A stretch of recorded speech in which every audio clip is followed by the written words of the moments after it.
최근 한국 사회에서 사기 범죄가 횡행하는 가운데 사회 전반에 걸쳐 큰 악영향을 미치는 문제로 자리 잡고 있습니다.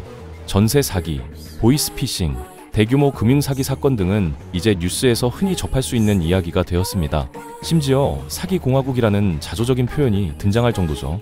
하지만 이러한 사기 범죄에 대한 처벌이나 피해 복구 체계는 여전히 국민들의 기대에 미치지 못하고 있는 실정입니다.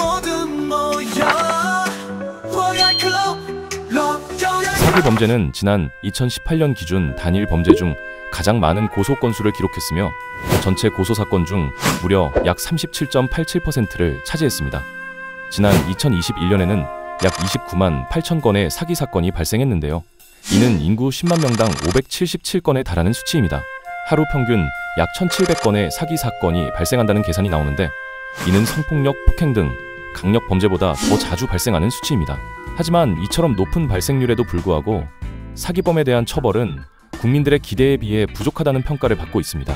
대규모 사기 사건에서도 형량이 상대적으로 낮게 선고되는 경우가 많은데요. 이를 조롱하듯 억대 사기가 연 5억 소득과 같다는 농담 섞인 말이 나올 정도죠. 이처럼 사기범죄 처벌 효과가 미미하다는 인식이 퍼지고 있습니다. 우리나라는 대륙법 체계를 기반으로 한 가중주의를 채택하고 있습니다. 가중주의는 가장 중한 죄에 대해 정한 형량에서 일정 배율을 가중해 처벌하는 원리인데요. 반대로 전체 형량을 모두 합산해 처벌하지는 않는 방식입니다. 이로 인해 다수의 범죄를 저지른 사기범도 가장 중한 형량 하나만 적용받는 경우가 많습니다. 예를 들어 50억 원대 사기를 저지른 범죄자가 징역 10년을 구형받는 사례는 국민들의 법 감정과 큰 괴리를 보입니다. 대륙법 체계 특성상 형량을 높이는 데 한계가 있으며 양형 기준과 감형 요소까지 더해져 실제 처벌 수위가 낮아지는 결과를 나타냅니다. 이처럼 사기 범죄 피해를 줄이고 국민의 기대에 부응하는 처벌 체계를 마련하기 위해 가장 먼저 양형 기준을 강화하고 감형 요소를 제한해야 합니다. 현재 양형 기준은 지나치게 관대하게 설정되어 있고 범죄자들에게 지나치게 유리하게 작용해 실질적인 형량이 낮아지는 문제가 있습니다. 이를 개선하기 위해 현실적이고 강력한 양형 기준을 마련해야 합니다. 아울러 범죄 수익을 환수할 수 있는 체계를 강화해야 합니다. 사기범들이 범죄로 얻은 수익을 은닉하거나 해외로 빼돌리는 경우가 많습니다. 이를 추적하고 환수할 수 있는 법적, 제도적 장치를 강화해 피해 복구를 도와야 합니다. 또한 피해자 보호를 위한 제도를 강화해야 합니다.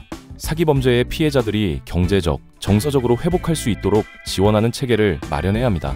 이는 피해자의 차 피해를 막고 범죄로 인한 사회적 불신을 줄이는 데 기여할 것입니다. 끝으로 사기 예방을 위한 교육과 캠페인을 강화해야 합니다. 국민들에게 사기 범죄의 유형과 예방 방법을 교육하고 고위험군을 대상으로 예방 프로그램을 운영하는 것이 필요합니다.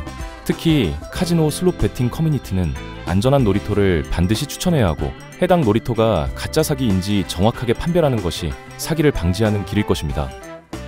실제로 최근 수년 동안 온라인 공간에서 사기 범죄가 급증하고 있습니다. 먹튀 사례는 온라인 카지노 및 베팅 커뮤니티에서 빈번하게 발생하고 있으며 피해 사례가 늘어나고 있는 실정입니다. 안전한 보증 사이트와 검증 사이트를 통해 신뢰할 수 있는 카지노 사이트와 슬롯 사이트를 찾는 것이 사기 피해를 막는 가장 효과적인 방법입니다. 이러한 정보를 얻으려면 로얄클럽 카지노 커뮤니티에서 알아보세요.